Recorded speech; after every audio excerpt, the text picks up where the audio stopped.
আউযুবিল্লাহি মিনাশ শাইতানির রাজিম। বিসমিল্লাহির রহমানির রহিম।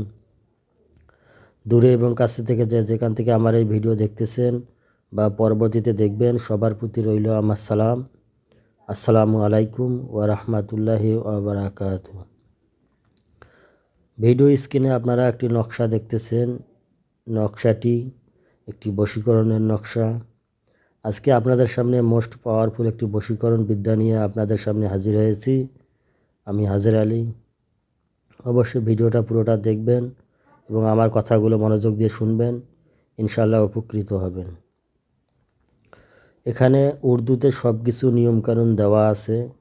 যারা উর্দু পড়তে পারেন তারা এখানে পড়ে নেবেন, পড়লেই আপনারা নিয়ম বুঝতে পারবেন।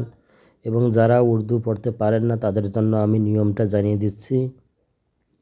এবং এই নকশাটি কোন সময় লিখলে আপনারা কাজে ফলাফল 100% ফলাফল পাবেন, সেই জিনিসটাও আপনাদেরকে আমি জানিয়ে দেব।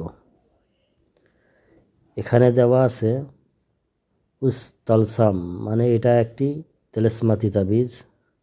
उस तलसम को पानी में दफन कर महबूब बेकरार होगा। तलसम ये है। আপনি আপনার মাহবুবকে বেকারার যদি করতে চাইলে এই तिलिस्मात তাবিজটি পানি মে দাফন করে, মানে পানির নিচে দাফন করতে হবে। তার আগে আপনাদেরকে আমি বলে দেই কিভাবে আপনি নকশাটা লিখবেন। এই নকশাটি আপনি রবিবারের দিন সূর্য উদয় থেকে যে 1 ঘন্টা সময় থাকে, সেই 1 ঘন্টার সময় আপনি লিখবেন। এবং লেখার সময় কিছু ভোগ আপনি শামসে তারার যে ভোগগুলো আমার ভিডিও দেখে নেবেন, সে ভোগগুলো আপনি আদায় করে নেবেন।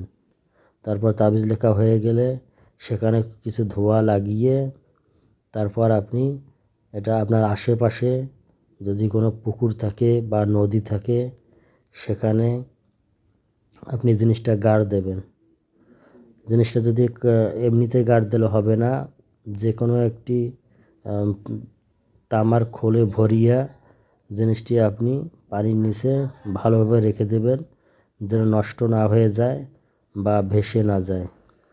ইনশাআল্লাহ এই প্রক্রিয়ার মাধ্যমে যদি আপনি করতে পারেন, অবশ্যই আপনার মাহবুব বেকারার হয়ে যাবে এবং আপনার কাছে উপস্থিত হবে।